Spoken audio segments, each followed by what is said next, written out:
সুপ্রিয় দর্শক বন্ধুরা, আসসালামু আলাইকুম। দেশ অথবা দেশের বাইরে থেকে প্রিয় বন্ধুগণ, ঠিক এই মুহূর্তে যে যেখান থেকে বাস্তব জীবনের গল্প শোনার জন্য আমার সঙ্গে যুক্ত হয়েছেন আমি আপন। আর যে আপন জীবনের গল্পের 1473তম পর্বে আপনাকে এই প্রতিদিনের মতো স্বাগতম জানাচ্ছি। বন্ধুগণ, আজ আমি আপনাকে শোনাবো বন্দনগরী চট্টগ্রামের ভাই মোহাম্মদ শামসুদ্দিনের জীবনের শরীরের পশম দাঁড়িয়ে যাওয়ার মতো এক অলৌকিক, তাজ্জব, ভয়ানক বাস্তব জীবন কাহিনী। বন্ধুরা, আজকের গল্পের টাইটেল সাপের বিষ খেয়ে গর্ভবতী হয় নাজমা।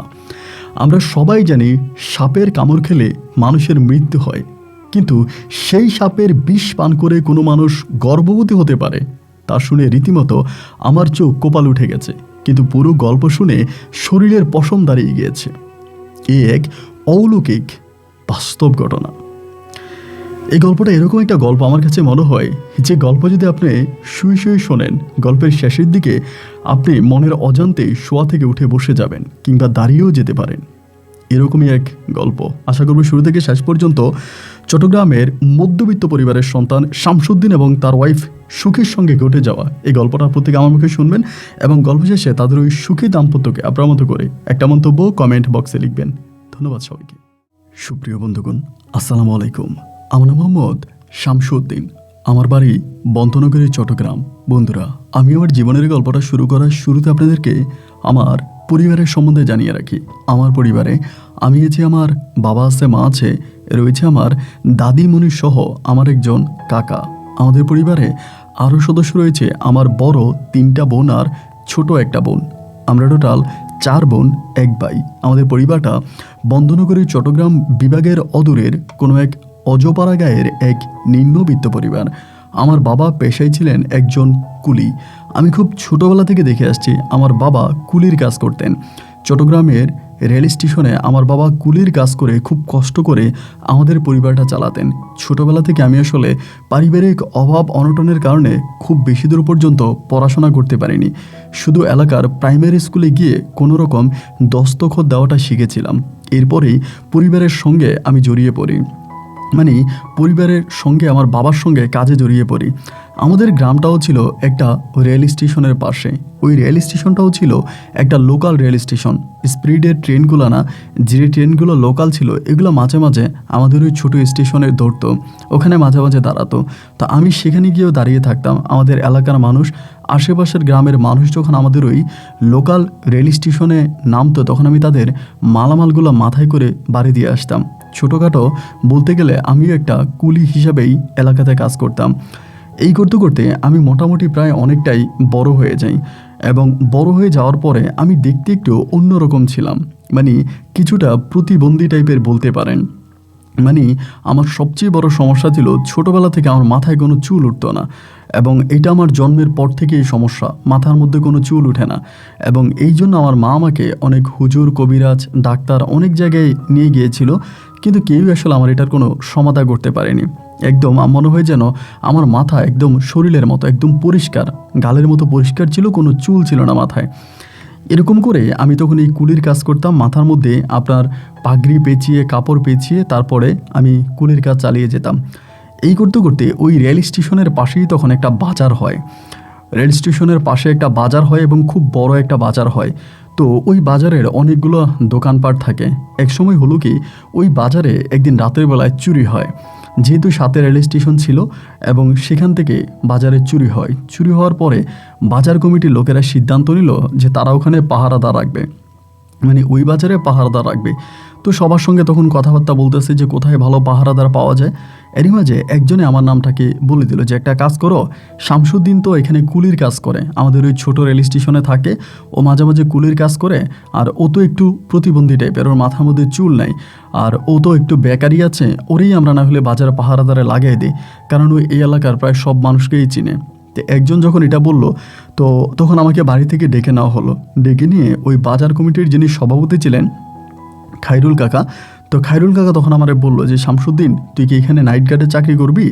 তো আমি বললাম যে কাকা যদি হয় তাহলে তো ভালোই, আমার পরিবার চলে না, আপনি তো জানেন আমার ভাই বোনদের ঠিকঠাক মতো আমি রাখতে পারি না, খুব অভাব অনটনের মধ্যে আছি, তো যদি কাকা চাকরিটা হয় তাহলে তো আমার জন্য ভালোই হবে। তো পরে কাকা আমারে বললো, তাই তুই নাইটে চাকরি করতে পারবি? সকাল আপনার এই সন্ধ্যা থেকে সারা রাত ওখানে নাইট ডিউটি করতে হবে, একাই, তোর সঙ্গে কেউ থাকবে না। আমি বললাম আল্লাহ রহমতে যদি আপনারা বলেন, আপনাদের দোয়ায় আমি করতে পারবো। যাই হোক, আলহামদুলিল্লাহ ওনাদের সঙ্গে কথাবার্তা বলার পরে ওই গ্রামেই, মানে আমাদের গ্রামের পাশেই ছোট্ট রেল স্টেশনের পাশের ওই বাজারটাতে আমার তখন নাইট গার্ডের চাকরি হয়। তো আমি তখন সেখানে নাইট গার্ডে চাকরি করি। বিভিন্ন রাতের বেলায় অনেকেই, আবার রাতের বেলায় যখন মানে রাতের ট্রেন থামতো, মাঝে মাঝে আমি ট্রেন স্টেশনের ওখানে গিয়ে শসা, গাজর এটা ওইটাও বিক্রি করতাম, ওইটাও আমি করতাম, এটা ওইটা দুইটাই চালাইতাম। এইভাবে প্রায় আমি 6 মাসের মতো ওই রেল স্টেশনের পাশের ওই ছোট্ট বাজারে নাটগারে চাকরি করি। 6 মাস পরে একদিন হলো কি ভাই, রাতের বেলায় ওই দিন একটা 2টা লোকাল ট্রেন আমাদের ওই বাজারে এসে দাঁড়াইছিল, মানে ওই ছোট স্টেশন ধরছিল। রাত্র তখন আনুমানিক প্রায় আপনার 2টা কি 2:30টার মতো বাজে, বুঝতেই পারতেছেন একেবারে মানে শেষ রাতের কাছাকাছি। তখন আপনার আবার শীতকালটা আসতেছিল, ওইরকম একটা সময়, আগস্টের দিকের ঘটনা, সেপ্টেম্বর কি অক্টোবরের দিকে এরকম একটা ঘটনা ছিল। তো যাই হোক, আমি তখন ওই বাজার পাহারা দিচ্ছিলাম, নাইট গার্ডে কাজ করতেছিলাম। হঠাৎ করে আমার কাছে মনে হলো আমাদের বাজারের ভিতরে মনে হয় কেউ একজন ঢুকছে, মানে বাজারের মধ্যে মনে হয় কেউ একজন ঢুকছে। এই জিনিসটা তখন আমার কাছে মনে হলো। যেহেতু আমি একাই নাইট গার্ডে চাকরি করতাম, মনের ভিতরে এমনি একটু খুটখুটানি থাকতো, একটা ভয় থাকতো, যেহেতু একাই কাজ করতেছি। আবার এটার পাশে একটা রেল স্টেশন, ডাকাতি হওয়ারও একটা সম্ভাবনা থাকে। তো আমি চিন্তা করলাম যে পাশের গ্রামে গিয়ে মানুষজন ডাকবো, আবার চিন্তা করলাম যে পাশের গ্রাম থেকে মানুষজন ডেকে আনবো, আনার পর যদি দেখি যে বাজারের ভিতরে কেউই নাই, তখন তো সবাই আমাকে দূরছাড় করবে, আমার সঙ্গে খারাপ ব্যবহার করবে। এর থেকেও বরং আমি আগে শিওর হইনি যে আসলেই মানে কেউ ঢুকেছে কিনা, কেউ ঢুকছে কিনা এইটা আমি আগে শিওর হইনি। যদি আমি বুঝতে পারি যে হ্যাঁ কেউ একজন ঢুকেছে আমাদের এই বাজারে, তাহলে পরে আমি সবাইকে ডাকবো, সবাইকে আমি ডেকে আনবো। আপাতত আমি একটু খেয়াল করি। তো এই করতে করতে আস্তে আস্তে করে বাজারটার চারপাশে ওই টর্চ লাইট আমার হাতে ছিল, 3 ব্যাটারির টর্চ লাইট, লাইটটা বন্ধ করে আস্তে আস্তে করে আমি তখন হাঁটতেছিলাম বাজারের চারপাশটাতে, ঘুরে ঘুরে দোকানের চিপায় হাঁটতে ওখানে একটা অনেক বড় নারিকেলের গাছ আছে বাজারটা ঠিক বরাবর মধ্যখানে, এবং নারিকেলের গাছটার নিচে অনেকগুলো ছোট ছোট গাছ আছে, মানে কিছুটা জঙ্গল টাইপের আর কি। তো আমি দেখলাম যে কেউ একজন মনে হয় দৌড় দিয়ে ওই জঙ্গলের ভিতরে ঢুকে গেছে। তো জঙ্গলের ভিতরে যখন ঢুকে গেছে, আমি দেখলাম একজনই মনে হলো যে জঙ্গলের ভিতরে দৌড় দিয়ে ঢুকে গেছে। তো এবার আমি করলাম কি, যেহেতু একজন, আমি একটু বুকে সাহস নিয়ে টর্চ লাইটটা ওই দিকে মারলাম, মানে মানে আপনার নারকেল গাছের নিচে মারলাম জঙ্গলের মধ্যে। কিন্তু মারার পরে দেখলাম যে মানে জঙ্গলাগুলো লড়তেছে, মানে গাছগুলো লড়তেছে, মানে বোঝা গেল যে ভিতরে মনে হয় কেউ একজন আছে। নারকেল গাছের নিচে গিয়ে তখন আমি ডাক দিলাম, কে এখানে কে, বেরিয়ে আসেন, নাইলে কিন্তু আমি গ্রামের মানুষ ডাকবো। দেখলাম যে না, কোনো সারা শব্দ নাই, ভিতর থেকে কেউই কোনো কথা বলে না। আমি তখন একটু ভয়ও পেয়ে গেলাম, আবারও চিৎকার করে বললাম, এই কে, বেরিয়ে আসেন, তা না হলে কিন্তু আমি গ্রামের মানুষকে ডাকবো। কিন্তু ভাই এরপরেও আর কোনো শব্দ নাই। এবার আমি একটা লাঠি হাতে নিলাম, লাঠি হাতে নিয়ে আমি আস্তে আস্তে করে সামনের দিকে অতিক্রম করতে শুরু করলাম। একটা সময় দেখলাম যে একটা বস্তা, আমরা যারা চাউলের বস্তা বা পাটের যে বস্তাগুলো হয়, ওইরকম একটা বস্তা গায়ে দিয়েই কেউ একজন বসে আছে। তো বস্তা গায়ে দিয়ে যখন বসে আছে, তখন ভিতরে আরও ভয় কাজ করতেছে। যেহেতু বস্তা গায়ে দিয়ে বসে আছে, ডাকাতরা মাঝে মাঝে এরকম করে, শস্ত্র নিয়ে বস্তা এরকম করে শরীরে দিয়ে থাকে এবং ধরতে গেলে পরে কোপ মারে। তো ডাকাতরা বিশেষ করে এরকম করে। তা আমি ভাবলাম আবার ডাকাত কিনা, আবার এও চিন্তা করতেছি যে ডাকাত হলে তো আর একজন হইতো না, এটা তো একজনই। লাঠি দিয়ে তখন আমি ওই বস্তার মধ্যে খোঁচা মারলাম, দেখি যে না, কোনো শব্দ নাই। এবার একটু সাহস করেই গাছের নিচে গিয়ে বস্তা ধরে আমি এবার টান মারলাম। ভাই টান মেরে দেখলাম এক মেয়ে, যুবতী এক মেয়ে এটা নিচে বসে আছে এবং আমার দিকে খুব ভয়ের নজরে তাকিয়ে আছে, মানে খুব ভয় পাচ্ছে, এক ভয়ের নজরে তাকাইছে এরকম করে। মেয়েটাও দেখতে অনেকটা সুন্দরী ছিল, পাগল টাইপের। তো আমি তখন চিন্তা করলাম যে সম্ভবত যেহেতু লোকাল ট্রেনটা এখানে এসে থেমেছে, মেবি লোকাল ট্রেন থেকে চট্টগ্রাম থেকে সম্ভবত কোনো একটা পাগলি চলে আসছে, এটা একটা পাগলি হবে, আমি এটাই ধারণা করলাম। আমি তখন বললাম যে এই পাগলি বেরিয়ে আয়। এটা বলার পরে ওই এখানে বসে বসেই কান্না করতেছে, মানে নারকেল গাছের নিচে বসেই কান্না করতেছে। আমি বললাম বেরিয়ে আয়, নাহলে কিন্তু এক বাড়ি দিয়ে মাথা ফাটাই দিব, বেরিয়ে আয়। যখন জোরে জোরে 2টা ধমক দিলাম, তো আস্তে আস্তে করে তখন ওই গাছের নিচ থেকে বেরিয়ে আসছে। আসার পরে আমার কাছে এসে একেবারে কাঁপতেছে, মানে এরকম করে কাঁপাকাঁপি করতেছে, মানে দেখে বোঝা গেল যে তার ভিতরে প্রচণ্ড রকমের ভয়, অনেকটা ভয়।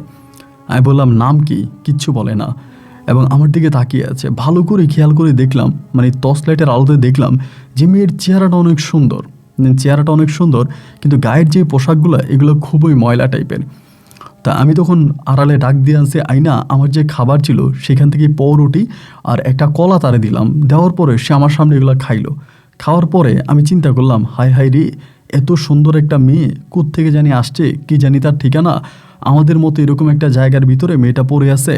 এমনও তো হতে পারে তার ফ্যামিলির লোকজন তারে খোঁজাখুঁজি করতেছে, বা এটা কোনো একটা পাগল হবে। দেখি সকাল পর্যন্ত এর কোনো খবর পাওয়া যায় কিনা। তো এই করতে করতে তখন মোটামুটি রাতটা কেটে গেল। সারাটা রাত আমি কাটাই দিলাম। সকালে সূর্য ওঠার পরে চিন্তা করতেছি যে পাগলিটারে কি করব, সাথে করে নিয়ে যাব নাকি এখানেই রেখে যাব। একবার ভাবতেছি না সাথে করে নিয়ে যাই, আবার চিন্তা করি সাথে করে নিয়ে গেলে পরে আমি বাড়িতে নিয়ে যাব, আমার নিজেরই তো প্রচুর অভাব অনটন। তখন আমার একেবারে ছোট যে বোনটা আছে ওর বিয়ে হয় নাই, বড় যে তিনটা আছে তিনটার বিয়ে হয়ে গেছে। তো পরিবারের তো অনেক অভাব, আমি নাইট গার্ডে চাকরি করে আর কয় টাকায় বা বেতন পাই, ওরে যে নিয়ে সকালবেলা খাওয়াবো এইরকম একটা অবস্থানও তো নাই। তো এবার হলো কি, আমি ওরে বাজারে রাইখেই বাড়িতে চলে গেছি। যেহেতু সারা রাত নাইট ডিউটি করছে, বাড়িতে গিয়েই এক মুঠ পান্তা আর একটা কাঁচামরিচ দিয়া পেঁয়াজ দিয়া কয়টা ভাত খাইছি। খাইয়া পেটটারে শান্তি করে একটা ঘুম দিছি। মানে তখন শীত আসতেছে এরকম একটা ভাব, কাঁথাটারে নিয়ে একটা ঘুম দিছি। 4:30টার দিকে তখন আমার ঘুমটা ভাঙছে।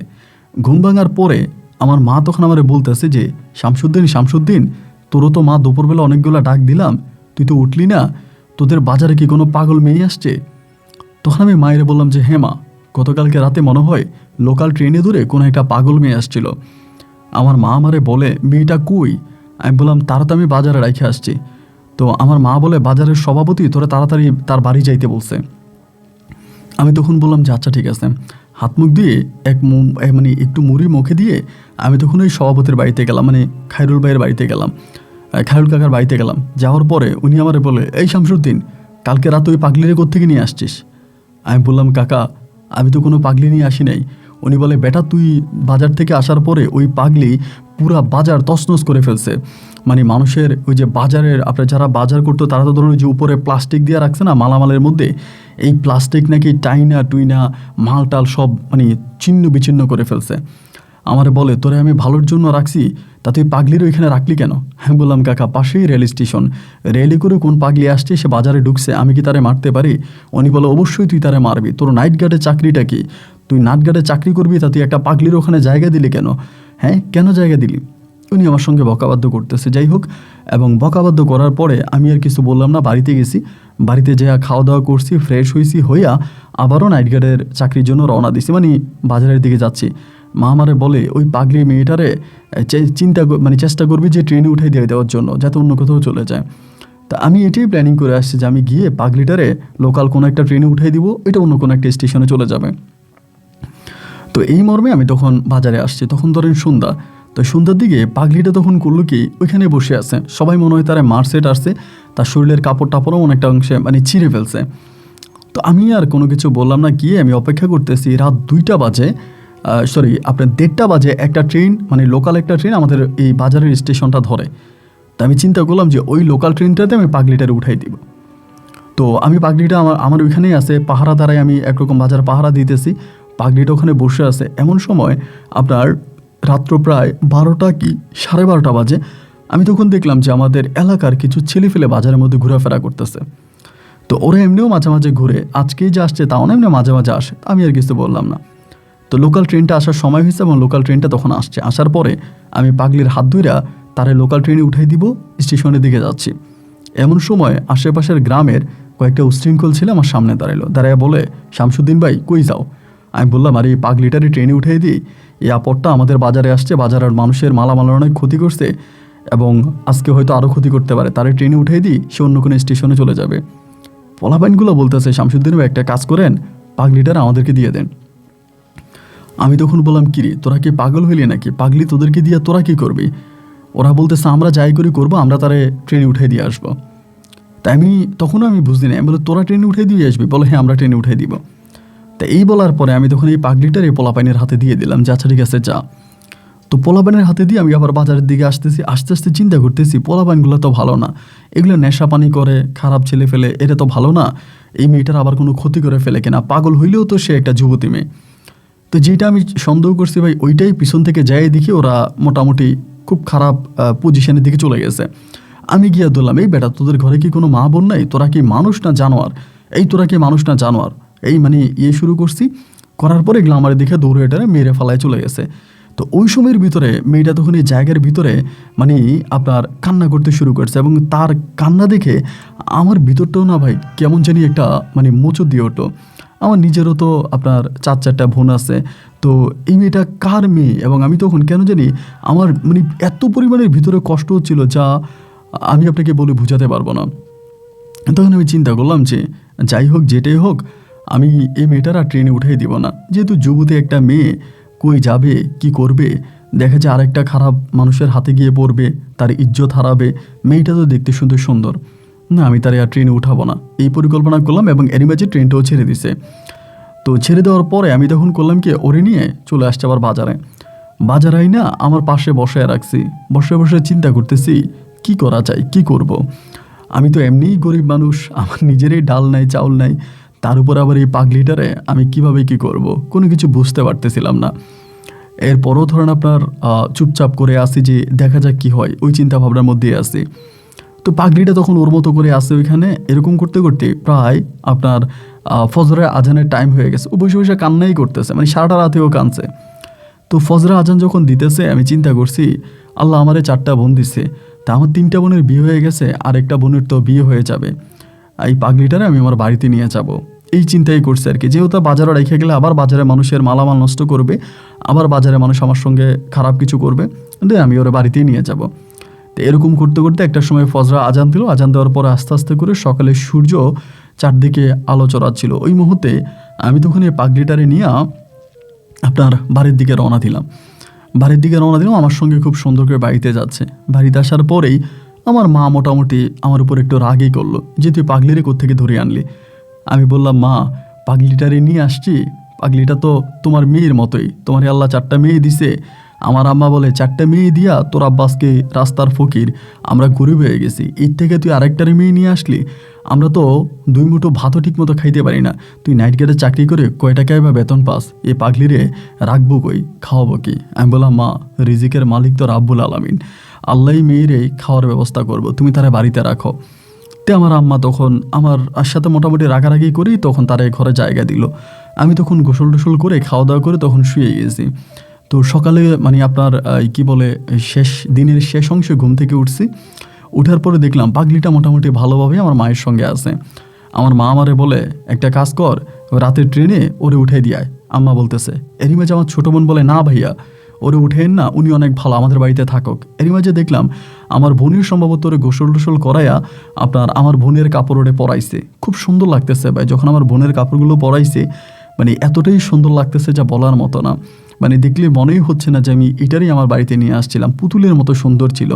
আমার বোনে গোসল করাইছে, সাবান দিয়া গোসল করাইয়া তারপরে মুখের মধ্যে সুনু ক্রিম দিছে, যার কারণে অনেক বেশি সুন্দর লাগতেছে। তো এবার আমি করলাম কি, বাজারের দিকে আবার চলে গেছি ডিউটি করার জন্য। তো বাজারে যাওয়ার পরে আস্তে আস্তে করে সবাই দোকানপাট বন্ধ করতেছে, আমি আমার কাজকর্ম চালাইতেছি। এরকম করে করে হলো কি, মানে হঠাৎ করে আপনার রাত্র প্রায় 12টা কি 12:30টার মতো বাজে। এই সময়ের ভিতরে একটা ট্রেন, এই ট্রেনটা কিন্তু এখানে দাঁড়ানোর কথা না, আমাদের স্টেশনে দাঁড়ানোর কথা না, তারপরেও ট্রেনটা ওই স্টেশনে দাঁড়াইছে। এবং দাঁড়ানোর পরে আমি তখন আস্তে আস্তে করে ট্রেন স্টেশনের দিকে গেলাম, কারণ আমি তো মাঝে মাঝে এই কাজটা করি। কিছু শসা গাজর এগুলো আমি ট্রেনে আবার বিক্রি করি। তো যেহেতু মানে টাইমে একটা ট্রেন দাঁড়াইছে, তাহলে এখানে সম্ভবত কোনো একটা ক্রসিং হবে, মানে রেল লাইন সম্ভবত ক্রসিং হবে, ক্রসিংয়ের কারণেই মনে হয় ট্রেনটা ওখানে দাঁড়াইছে। তো দেখি কিছু শসা গাজর বিক্রি করা যায় কিনা। তাই কিছু শসা গাজর নিয়ে আমি তখন ওই ট্রেনের দিকে রওনা দিলাম। তো আমি মোটামুটি ট্রেনটা ওখানে আধা ঘন্টার মতো ছিল, আর একটা ট্রেন ক্রসিং হয়েছে। তো ক্রসিং হওয়ার জন্য আধা ঘন্টা এটা এখানে দাঁড়িয়েছিল। আমি তখন এই ভিতরে অনেক মোটামুটি বেচা বিক্রি করলাম করে এবার আমি ট্রেন থেকে নামলাম, এবং নামার পরেই ট্রেনটা তখন ছেড়ে দিল। আস্তে আস্তে করে আসতেছি এবং বাজারের কাছাকাছি আসার পরে আমি একটা জিনিস পাইছি, আপনাকে বলেই ফেলি, একটা স্বর্ণের চেন পাইছি, যেটা অনেক মোটা, মানে অনেক মোটা একটা চেন। এখন আমি তখনও জানতাম না যে আসলে স্বর্ণের কিনা, বাট একটা চেন পাইছি। পাওয়ার পর আমি তখন সেন্টারে নিলাম, নিয়ে সাথে সাথে আমার কাছে হচ্ছে আপনার গ্যাস লাইট ছিল, গ্যাস লাইট দিয়ে এটার পোড়ায় দেখলাম যে আসলে এটা স্বর্ণ কিনা। কারণ যদি আপনার কালো হয়ে যায় তাহলে তো স্বর্ণ না, আর যদি কালো না হয় তাহলে তো স্বর্ণ। তো গ্যাস লাইটে যখন আমি এটা পোড়াইলাম, আমি দেখলাম যে না রে ভাই, এটা চকচক করতেছে, তার মানে এটা স্বর্ণ। এত মানে অনেক ওজন, অনেক মোটা। তো এই স্বর্ণ আমি চিন্তা করলাম, মনে হয় রেল লাইনে এই মানুষ যাতায়াত করছে বা রেল থেকে কেউ না কেউ নামছে। আবার একটা জিনিস চিন্তা করতেছি, এরকম লোকাল ট্রেনে এরকম মোটা গলার সিন পরিতে তো রাতের বেলায় কেউ আসার কথাও না। যাই হোক, আমি এটার আর কোনো ভালো মন্দ কোনো কিছু বুঝলাম না। না বুঝে সিনটারে পাই আমি অনেক খুশি হয়েছি, মানে মহা খুশি। এবার আমি এই সেন নিয়ে তখন সারা রাত ডিউটি করছি। সকালে বাড়িতে গেছি, বাড়িতে যাই আমি আর ঘুমাই না। বাড়িতে যাওয়ার পর আমি আর ঘুমাই না, আমি এদিক সেদিক হাঁটাহাঁটি করতেছি। আমার আম্মা বলে, কী রে তুই ঘুমাবি না? আমি ঘুমাইতেছি না। আমার যে বোনটা ছোটো আছে, ওর লোকে কিন্তু আমার আবার সম্পর্ক ভালো। তো ঘুমাইতেছি না, পাগলিটা কিন্তু আমাদের বাড়িতে আছে, কোনো উচ্ছৃঙ্খল করে না, কোনো ঝামেলা করে না, আমার বোনের সঙ্গে আছে। তো ওই দিনে আবার মানে আপনার ডিউটি করে বাড়ি যাওয়ার পর আম্মা খারাপ ব্যবহার করতেছে আমার সঙ্গে। আমি কেন পাগলির বিদায় করি না, আমারও গালাগালি করে, আমার ছোটো বোনেরও গালাগালি করে। এবার আমি বললাম কি, আমার বোনেরা ডাক দিলাম, আলাদা বোনেরা ডাক দিয়ে বললাম, বোন রে এমন এমন ঘটনা। আমার বোনে শুনে বলতেছে, বলেন কি দেহি ভাইয়া? তা আমি পকেট থেকে বাইর করে দেখাইছি। ও বলো, ও মা, এটা তো অনেক ওজন। আমি বললাম, ট্রেন স্টেশনে পাইছি। এবং ওই সময়ের ভিতরে আমার বোনটা আমার দিকে তাকায়, আবার ওই পাগলিটার দিকেও তাকায়।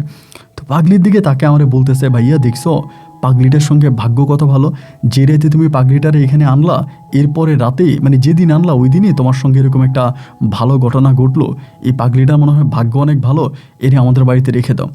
আমার এই বোনের কথাটা শোনার পর আমি পাগলির মুখের দিকে তাকে আমার কাছে মনে হলো আসলেই তার ভাগ্যটা অনেক সুপ্রসঙ্গ।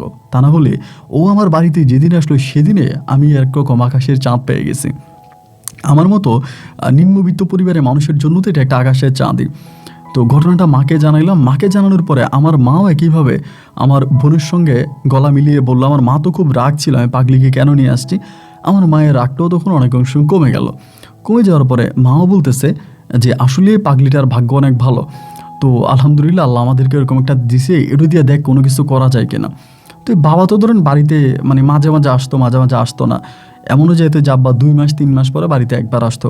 এই পাগলির আনার পর থেকে, এই পাগলির ঘটনা যখন থেকে শুরু হয় তখন থেকে কিন্তু আমার আব্বা আর এখানে আসে নাই, মানে আমাদের এই বাড়িতে আসে নাই।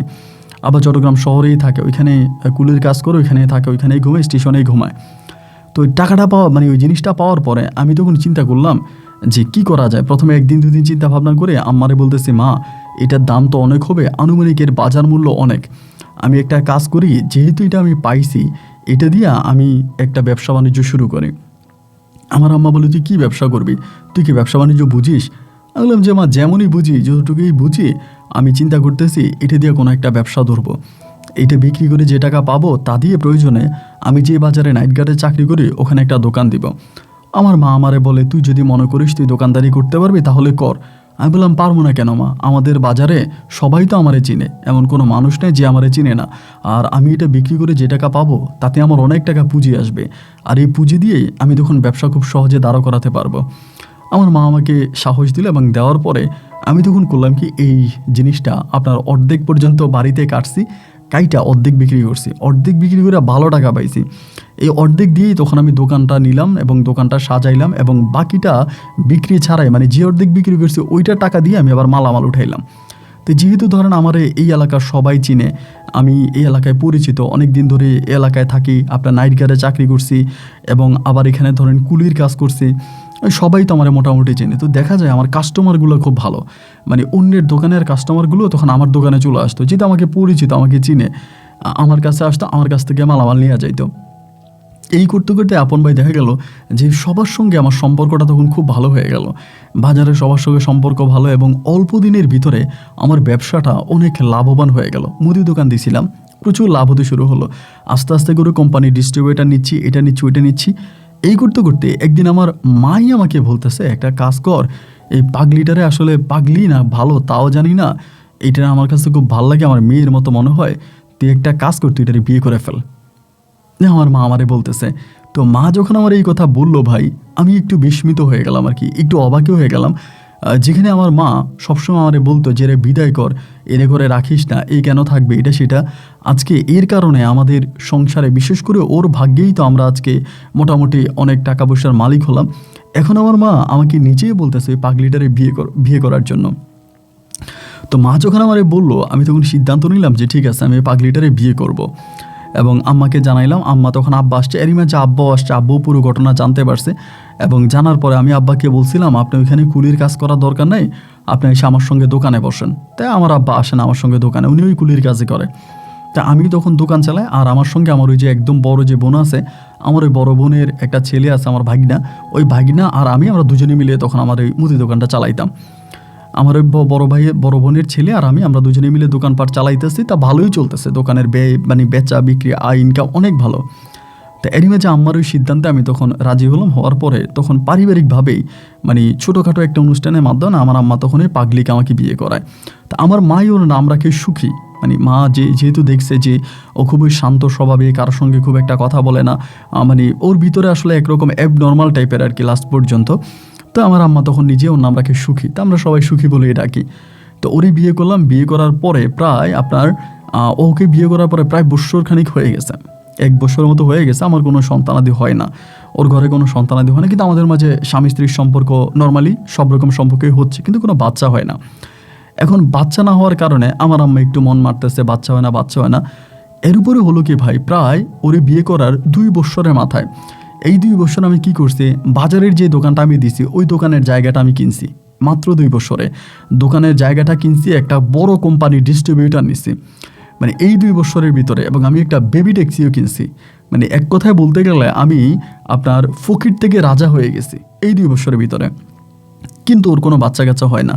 তো বাচ্চা কাচ্চা হয় না, আম্মার ভিতরে একটা কষ্ট কাজ করে, বাচ্চা কাচ্চা হয় না কেন, বেবি হবে না কেন।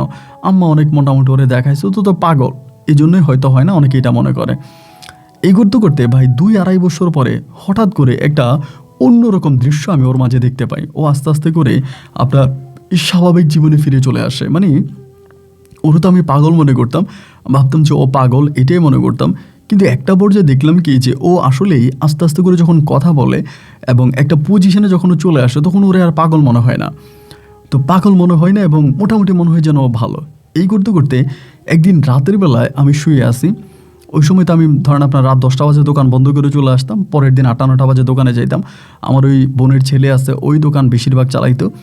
তো ওই দিন রাতের বেলা আমি শুয়ে আছি, এবং হঠাৎ করে মধ্যরাতে আমার মানে কেমন জানি আমি একটা শব্দ পাইলাম, মধ্যরাতে একটা শব্দ পাইলাম। তো ওই সময় আমি আলাদা একটা ঘর বানাইছি, আলাদা করে আমি থাকতাম। আর আমার ছোটো বোনটারে বিয়ে দিছি ঘর জামাই, মানে আমার ওই ছোটো বোনটারে ঘর জামাই বিয়ে দিছি এই 2 বছরের মধ্যেই। ওই ঘর জামাই আর আমার বোন, আমার মা এক রুমে থাকে, মানে এক ঘরে থাকে, আমি আরেক ঘরে থাকি আমার বউ নিয়ে। তো মধ্যরাতে হঠাৎ করে আমার কাছে মনে হলো যে মানে কেমন জানি একটা গুনগুনানি শব্দ শুনে আমার তখন ঘুমটা ভেঙে গেল। এবং ঘুমটা ভাঙার পরে আমি শোয়া থেকে উঠে দেখি কি, আমার ঘরের কোণার মধ্যে বসে বসে সুখী জানি কি করতেছে। তা আমি একটু আসলে অবাকই হয়ে গেলাম, কি ব্যাপার, ঘরের কোণার ভিতরেই মধ্যরাতে কি করে। খাট থেকে তখন নামছি, নামার পরে আমি দেখি কি ভাই, ও ওই কোণার ভিতরে আপনার পূজা দিতেছে। হিন্দুরা যেরকম পূজা দেয় এরকম পূজা দিতেছে, কিসের জানি একটা পূজা দিতেছে। তো ও তো পাগলই, আবার নর্মালি ও কিন্তু ইদানিং কিন্তু অনেকটা ভালো হয়ে গেছে। মানে এই পাগল তো এই ভালো, এই পাগল তো এই ভালো, ইদানিং এরকম করতেছে। তো আমি তখন যখন দেখলাম যে ওইখানে বসে বসে পূজার মতো কিছু একটা করতেছে, আমি তখন বললাম যে সুখী, ও সুখী কি করো। এইটা বলার পর ও খুব ভয় পেয়ে গেছে, একদম ভয় পেয়ে আমার দিকে তাকাইতে আছে। তাকানোর পরে আমি বললাম এখানে কি করো। ও আমারে বলে পূজা দিই। আমি বললাম পূজা দাও, কিসের পূজা দাও। ও তখন কথা বলে না। তখন আমি খেয়াল করে দেখলাম যে ওখানে একটা হিন্দুরা যে পূজা দেয় একটা ছোট্ট মূর্তি, ওই রকম একটা মনসা টাইপের, ওই রকম মা মনসার মতো একটা মানে মূর্তি, ওইটাকেও পূজা দিতেছে। তা আমি ভালো করে ওর দিকে তাকালাম, তাকায় ওর হাত ধরে ওরা এনে খাটের উপরে বসাইলাম। বসে ওর দিকে তাকায় বলতেছি যে সুখী তুমি কি আসলে পাগল না ভালো। ও আমার দিকে তাকায় বলে সুখীকে। আমি বললাম তুমি। বলে আমি তো সুখী না। আমি বললাম তুমি কে। বলে আমি সুনিতা। আমি বললাম সুনিতা, সুনিতাকে। বলে সুনিতা আমার নাম। আমি বললাম তোমার বাড়ি কই। বলে চট্টগ্রামে। চট্টগ্রামে তোমার বাড়ি, ঠিকানা বলো তো। ও ঠিকানা বলতেছে, আর আমি তো ধরেন কাগজের মধ্যে তার সাথে সাথে লিখে ফেলতেছি। অবশ্য আমার লেখাপড়া অতটা ভালো না, এমনি মোটামুটি লিখতে পারি, আমার লেখা আমিই পড়তে পারি, হয়তো অন্য কেউ পড়তে পারবে না। যখনও বলতেছে আমি সাথে সাথে কাগজ কলমের ভিতরে, যেহেতু দোকানের হিসাব টিসাব করে কাগজ কলম ঘরেই থাকে, আমি তখন টুকটুক করে লিখে ফেললাম। ওই আমারে বললো বাজার ঠিকানাটা, পরে আমি লিখছি যে ও আবার যদি ভুলে যায়। পরে আমি বললাম তুমি হিন্দু না মুসলিম। আমার বলে আমি হিন্দু। তাই আমি বললাম, তুমি হিন্দু হইলে তুমি জানো না তুমি আমাকে বিয়ে করছো, আমি মুসলমান। তা মুসলমান হওয়ার পরেও তুমি কেন পূজা দিতেছ একটা মুসলমান ছেলেকে বিয়ে করে? ও আমাকে বলতেছে, আমি এমন একটা জিনিস স্বপ্নে দেখেছি এবং যেটা দেখার পরে আমার ভিতরে পূজাটা জেগে আসছে যে আমি পূজা দিব। আমার ভিতরে আমাকে এমন কিছু একটা জিনিস দেখাইছে যেটা দেখার পরে আমার পূজা দিতে ইচ্ছে হলো, যার জন্য আমি দিছি। তখনই সে খুব স্বাভাবিক মানুষের মতো কথা বলতেছে, মানে টোটালি সে কোনো পাগল না। তো এরকম খুব ভালো করে একদম সুন্দর করেই কথা বলতেছে। পরে আমি বললাম, তোমার মাথা কি এখন ঠান্ডা আছে? ও বলে হ্যাঁ। আমি বললাম, তোমার মাথা এখন কি সম্পূর্ণ ঠিক আছে? ও বলে হ্যাঁ। তুমি কি আমার কথা বুঝতেছ? বলে হ্যাঁ বুঝতেছি। তোমার মাথায় কোনো সমস্যা নাই তো? বলে না।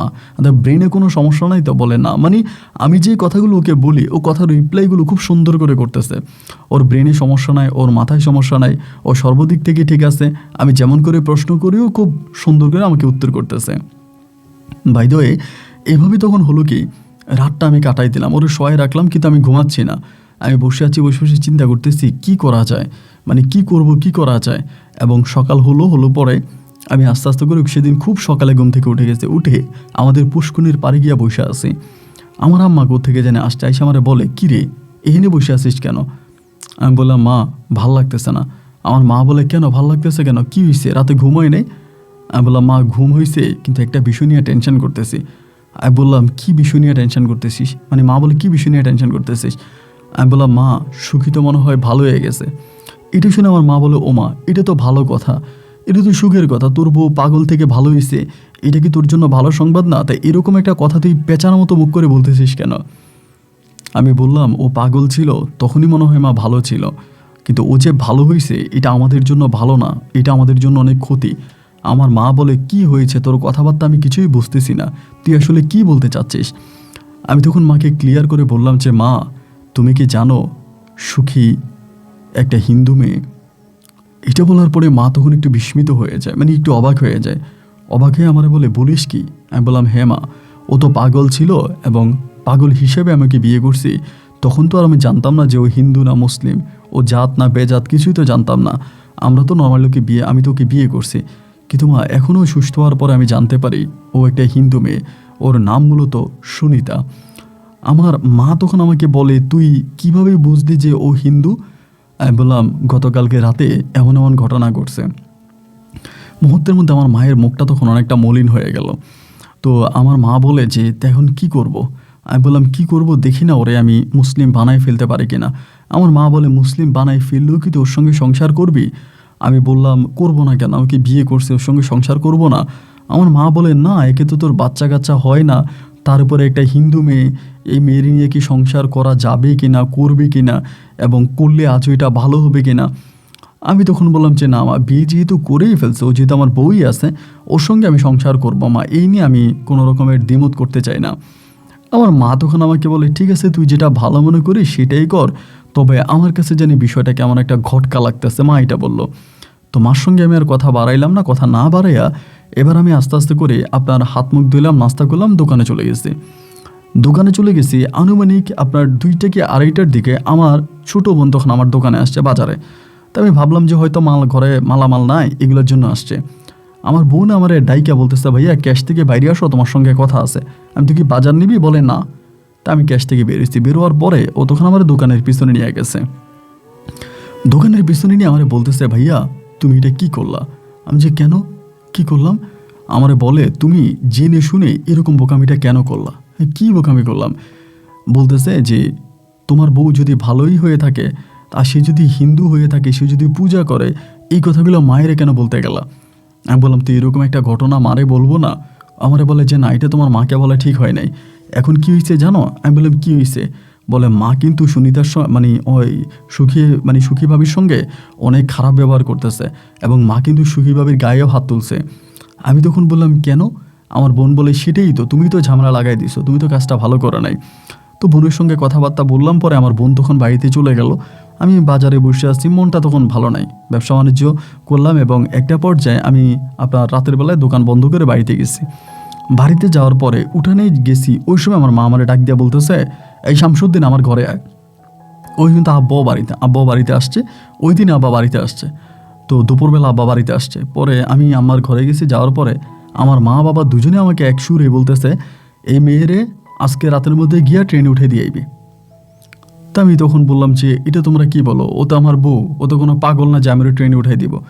আমার আব্বা তখন চোখ রাঙানো শুরু করে, এই আমরা সারা জীবন মুসলিমের, আমরা মুসলমান, এবং আমরা কেন হিন্দু মেয়ে নিয়ে সংসার করব? এই মেয়ে হিন্দু, ওর সঙ্গে তো কোনো সংসার হবে না। এরে তুই যত তাড়াতাড়ি পারিস ওর এই মুহূর্তে বিদায় কর, আমরা আমাদের কোনো হিন্দু লোক রাখবো না। আমি বললাম, বাবা তুমি এরকম করতেছো কেন? আর ও তো হিন্দু, ঠিক আছে, ওর জন্ম হয়েছে হিন্দুর ঘরে, কিন্তু ও তো আর এখন হিন্দু ধর্ম পালন করে না। আমার মা বলে পালন করে না মানে ও আজকে দুপুরবেলাও পূজা দিছে।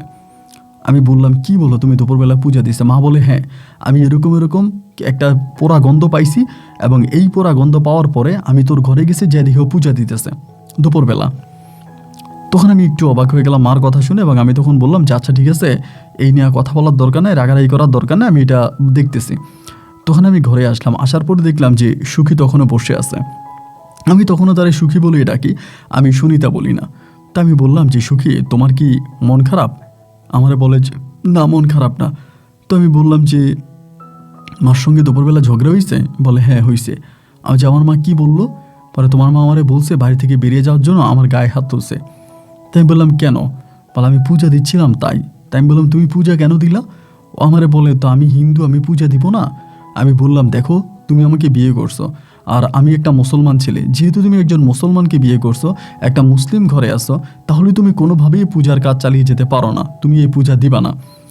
ও তখন আমাকে বলে কেন আমি পূজা দিব না কেন? আমি পূজা কেন দিব না? আমি তখন বললাম তুমি পূজা দিবা না এই কারণে যে তুমি একটা মুসলমান, তুমি একটা মুসলমানকে বিয়ে করছো, সো তুমি পূজা দিতে পারো না। এই নিয়ে ধরুন ওর সঙ্গে আমার তখন এই কথা কাটাকাটি হইতেছে, যে ও আমাকে বলে যে না পূজা দিবে, ও জানি কি স্বপ্ন দেখে। ও কিন্তু আবার মাঝে মাঝে ব্রেন লস্ট হয়ে যায়, এই কথা বলতে বলতে আবার উল্টাপাল্টা দুই একটা বলা শুরু করে, আবার ঠিক হয়ে যায়। তো আমি তখন আর ওর সঙ্গে আর কথা বলি না, রাতের বেলায় ঘুমাইছি। সকালবেলা উঠে তখন আমি বাজারে যাচ্ছি, আমার আম্মা আমাদের ধৈর্য বলতেছে, কি রে তোরা না বললাম ওরে নিয়ে যাওয়ার জন্য, ওরে বাড়ি থেকে বের কর। আমি বললাম মা তো পাগল মানুষ, ওর ব্রেনের কি ঠিক আছে? কখন কি করে না করে, কই যায় না যায়, ওর তো এরকম মা ব্রেন ট্রেন ঠিক নাই, ওর সঙ্গে এরকম কথা বলে লাভ আছে? আমার মা তখন আমারে বলতেছে তোরে যা বলছি তুই তাই কর, এই মেয়ের এই বাড়ি থেকে বিদায় কর। এই মেয়ে যদি এই বাড়িতে থাকে তাহলে আমি এই বাড়িতে আগুন লাগাই দেবো, আমি কোনো হিন্দুর ঘরে থাকতে চাই না, আমি কোনো হিন্দু নিয়ে থাকবো না। মানে মা খুবই পাগলামি শুরু করে দিয়েছে। মায়ের কথাই একটা জোরে আমার ঘরে রাখা যাবে না। তো আমি তখন মারে বললাম যে ঠিক মা, আমি দেখি, আমি বাজারে গেছি, বিকালবেলা আসছি, মানে রাতে আসছি, আসার পরে একই অবস্থা, ওই রাতেও ঝামেলা হয়েছে। আমি যতই ওরে বলি যে সুখী তুমি পূজা দিও না, তুমি পূজার কাজটা বন্ধ করো, কারণ যেহেতু তুমি একটা মুসলিম পরিবারে আসো, তুমি পূজা দিও না। না, ওকে আমি কোনোভাবেই পূজা দেওয়া বন্ধ করাতে পারি না। দিনের বেলায় যদি রাতের বেলায় আমি থেকেও দিতে পারে না, দিনের বেলায় ও পূজা দেয়, আর পূজা দিতে গেলে মার সঙ্গে ওর ঝগড়া। এই করে ভাই তখন দিন রাতগুলো কাটতেছে, আস্তে আস্তে করে একদিন, 2 দিন, 3 দিন করে সময়গুলো কাটতেছে, এবং প্রতিনিয়তই আমার মার সঙ্গে ওর ফাইটিং হইতেছে। মার সঙ্গে ঝগড়াঝাটি, ঝামেলা, চিল্লি এই নিয়ে তখন আস্তে আস্তে করে আমাদের গ্রামের কিছু মানুষ তখন বিষয়টা জেনে গেছে। আশেপাশের গ্রামের কিছু মানুষ বিষয়টা জেনে গেছে যে আমার বউ মূলত হিন্দু, এবং এইটা মোটামুটিভাবে জানাজানি হয়ে গেছে। তো এই করতে করতে একদিন, এই ঘটনার প্রায় 3 থেকে 4 দিন পরে একদিন রাতের বেলা আমি ওরে মারছি। একইভাবে ও রাতের বেলা উঠে পূজা দিতেছে, ওই জায়গার ভিতরে আমি ওরে মারছি। আমি এই প্রথম, আমার জীবনে এই প্রথম ওর গায়ে হাত তুলছি। এতদিন কিন্তু কোনোদিন আমি ওর গায়ে একটা ফুলের টোকাও দিই না, ওর গায়ে হাত তুলি নাই। এই প্রথম আমি ওর গায়ে হাত তুললাম, এবং হাত তোলার পরে আমার নিজের কাছে অনেকটা খারাপ লাগছে যে আমি ওর গায়ে হাত তুললাম, কাজটাকে ভালো করলাম। তো এবার আমি কী করছি, সকালবেলা আবার দোকানে চলে গেছি। এখন সকালবেলা দোকানে যাওয়ার পরে দোকান করতেছি, এর ভিতরে আমার খুব খারাপ লাগতেছে, মানে বুকের ভিতরটা খুব কষ্ট হইতেছে যে আমি ওর গায়ে হাত তুললাম, ওরে আমি মারলাম, মানে ভিতরে কষ্ট হইতেছে। কষ্ট হওয়ার পরে আমি বাড়িতে আসছি। দুপুরবেলা বাড়িতে এসে দেখি যে দুপুরে আবার পূজা দিতেছে। তো এমনি ওর উপরে আমার সহানুভূতি জাগছে, মানে পূজা দিতেছে দেখে আমি ওরা এখানে আরও মারছি। এই মারামারির মাঝে ধরেন, মানে ওই দিন আমি একটু বেশিই মারছি, ওই সকাল আপনার এই দুপুরে একটু বেশিই মারছি। এই মারামারির মাঝে তখন আমাদের পাশের বাড়ির এক মহিলা, ওই মহিলা মূলত হিন্দু মহিলা, উনি আবার সমিতির টাকা ওঠানোর জন্য আসছে। আমার বোনই মনে হয় কোনো সমিতি করছে, আমার ছোটো বোনে, ওই ছোটো বোনের কাছ থেকে সমিতির টাকা উঠাইতে আসছে। তা আমি যখন সুখীরে মারলাম, খুবভাবে মারছি, এবং মারার পরে এই মহিলাও তখন ওই জায়গায় দৌড়ে আসছে। পরে আমার মা বলতেছে, আমার মা সুখীরে গালাগালি করতেছে, এবং আমার বোনেও মোটামুটি খারাপ ব্যবহার করতেছে, আমিও খারাপ ব্যবহার করতেছি। ও তখন ওখানে চুপচাপ বসে আছে। এই অবস্থার মধ্যে আমি তখন করলাম কি, এখান থেকে উঠে গেছি, মানে এইগুলোর মধ্যে তখন এই জায়গা থেকে উঠে গেছি, মানে ওরে মাইরা চলে গেছি দোকানে যাওয়ার পরে আমার মনটা খুবই খারাপ হয়ে গেছে। আমি ওই রাতে আর দোকান থেকে আসি নাই, বাজারে খাইয়ে আমি দোকানের মধ্যেই ঘুমাই গেছি। এবং পরের দিন আমি তখন সকালবেলা আবার ওই দোকানের মধ্যেই আসি, এবং পরের দিন দুপুরবেলা, মানে ওই দিন তো কেটে গেল, এরপরের দিন দুপুরবেলা আমার বোন, ছোটো বোন তখন আমার জন্য খাবার নিয়ে আসছে। আইসা আমারে বলতেছে যে ভাইয়া খাবার আনছি, যেহেতু আমি রাতের বেলায় বাড়িতে যাই না, আমার বোন বুঝছে যে আমি রাগ করছি, এই জন্যই যাইনি। আমার ভাগ্নের সঙ্গে মনে হয় আমার বোন কথাবার্তা বলছে, তো সে মনে হয় বলছে যে মামা যাবে না বাড়িতে, ও তো আবার বাড়িতে গেছে। তো দুপুরবেলা আমার বোন রান্না বান্না করে খাবার নিয়ে আসছে, আসার পরে দিচ্ছে। আমি তখন খাইতে বলতেছি যে সুখী কই, আমার বোনের বলতেছে। আমার বোন তখন আমার বলতেছে ভাবিরে তো নিয়ে গেছে। আমি বললাম ভাবিরে নিয়ে গেছে? কে নিয়ে গেছে? বলে ওই যে সমিতির মহিলা। আমি বললাম সমিতির মহিলা কে? বলে ওই যে আমাদের পাশের গ্রামে একটা মহিলা আছে না, এই যে সমিতির টাকা উঠায়, আর তুমি দেখলে না, তুমি যখন ভাবিরে মারছো, যে মহিলা দাঁড়াইছিল লাল কাপড় পরে। আমি বললাম হ্যাঁ হ্যাঁ হ্যাঁ চিনছি তো। বলে এই মহিলা ভাবিরে নিয়ে গেছে। তাই বলে এই মহিলা নিয়ে গেল কেন? তো আমার বোন তখন বলে যে ভাই ভাবি যেহেতু পূজা দেয় এবং এই মহিলাও তো হিন্দু, এই মহিলার সঙ্গে আমার ভাবি চলে গেছে। তা আমি তখন মানে খাওয়া দাওয়া এই জায়গার মধ্যে স্টপ করে দিলাম। তো আমার বোনের বলতেছি যে তাইলে আমি খাওয়া দাওয়া বন্ধ করে রওনা হয়েছি। আমার বোন তখন আমার হাত চেপে ধরছে, ধরে বলে কই যাও? আমি বললাম এই মহিলা আমার বউরে নিয়ে গেল কেন?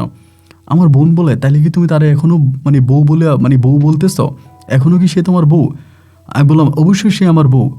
আমার বোন তখন বলে ভাইয়া ভাবি যেহেতু গেছে ভালো হয়েছে, তুমি আর তারা আইনো না, তুমি তারা না আইনা তুমি আরেকটা বিয়ে শাদী করো, কারণ ভাবির সঙ্গে কোনোভাবেই আমাদের যায় না। এখানে আরেকটা কথা আমি আপনাকে বলতে ভুলে গেছিলাম। আমি কিন্তু সুনিতার ও যে ঠিকানা দিচ্ছে, ওই ঠিকানাতে কিন্তু আমরা চট্টগ্রামে ওর খোঁজখবর নিয়েছিলাম, এবং খোঁজখবর নিয়ে যেটা জানতে পারি ওর বাবা এবং মা দুজনেই মারা যায়।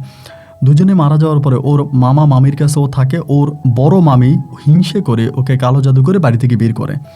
যেহেতু মামার বাড়িতে থাকতেছে, তো মামা মামিরা তারা একটা হিংসা করে, তার সঙ্গে তার একটা ঝামেলা করে তাকে কালো জাদু করে পাগল বানিয়ে বাড়ি থেকে বের করে দেয়। তো যার কারণে সে তার মানে ওই পৈতৃক ঠিকানায়ও যেতে পারে না, ওখানেও তার যাওয়া নিষেধ, মানে ওইখানেও সে যেতে পারবে না। তে আমার বোন আমারে বলে যেহেতু গেছে তুমি আর তারা আইনো না, তুমি আরেকটা বিয়ের সাথে করে সংসার করো। ভাবিও কখনো হিন্দু ধর্ম ছাড়বে না, আর আম্মার সঙ্গেও ভাবি কখনো থাকবেও না। যেহেতু এরকম একটা ঝামেলা হয়ে গেছে, তাহলে তুমি তারে ছেড়ে দাও। ওই হিন্দু মহিলা নেওয়ার সময় সেটাই বলছে, সে তাকে দেখে শুনে আরেকটা হিন্দু পরিবারে বিয়ে দিবে। তা আমি তখন আমার বোনের বললাম যে এইটা কেমন কথা বললি? আমার বোন বলে তোমার সুখের জন্য আমি ভালো কথাই বলছি, তুমি এইটাই করো। এই কথা বলে আমার বোন তখন এই মানে পার্টি টাটি সব কিছু নিয়ে চলে গেছে। তো আমারও বিষয় আমি তখন মনে মনে চিন্তা করতেছি যে আসলে কি করব। মানে এবার অনেক চিন্তা ভাবনা করে সিদ্ধান্ত নিলাম যে না, আমার বোন যেটা করছে ঠিকই করছে, কারণ ঠিকই বলছে। আমি তো ওরা অনেক বুঝাইছি, মানে সুখের অনেক বুঝাইলাম যে তুমি এটা কইরো না, তুমি এই ধর্ম ছেড়ে দাও, এটা তুমি মানে পূজা করো না, ওরা অনেকভাবে বুঝাইলাম। কিন্তু আসলেই তো কোনোভাবে কোনো কাজ হলো না, এবং ও দিন শেষে ওর প্রচলনা ও চালিয়ে যাচ্ছে। তো না, আসলে ওর সঙ্গে আমার আর হবে না, মানে ভিতর থেকে তখন এই জিনিসটা আমার কাজ করতে শুরু করে। সে জায়গা থেকে তখন আমি ওর সঙ্গে আর কথাবার্তা বললাম না, এবং আমি আমার মতো করে ব্যবসা বাণিজ্য চালাইতেছি, দোকানপাট চালাইতেছি, নিজের মতো করে চলতেছি।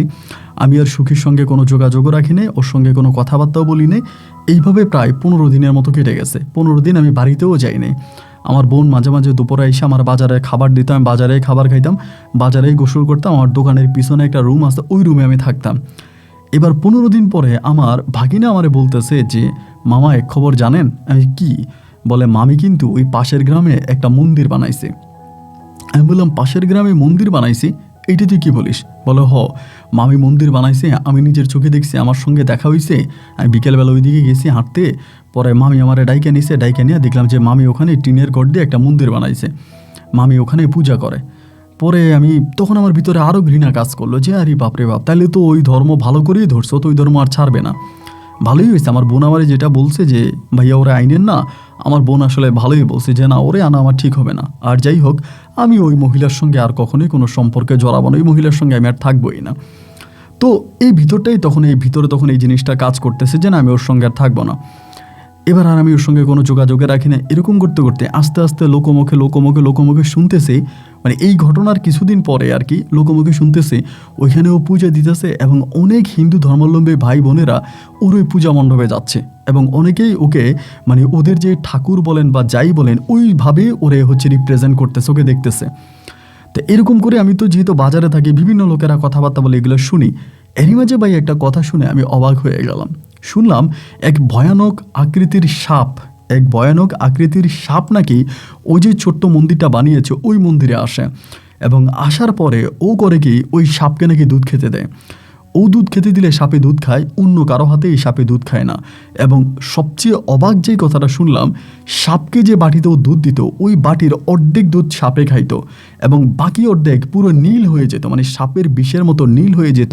ওই বাটিতে থাকা নীল অংশের দুধটা, মানে বাকি তো অবশিষ্ট দুধ আমার বউ সুনিতা নাকি খাইতো। মানে সোজা কথা বলতে গেলে সাপ খাওয়ার পরে যে অবশিষ্ট দুধটা থাকতো ওই দুধটা পুরো নীল কালার হয়ে যেত এবং ওই দুধটা নাকি সুনিতা খাইতো।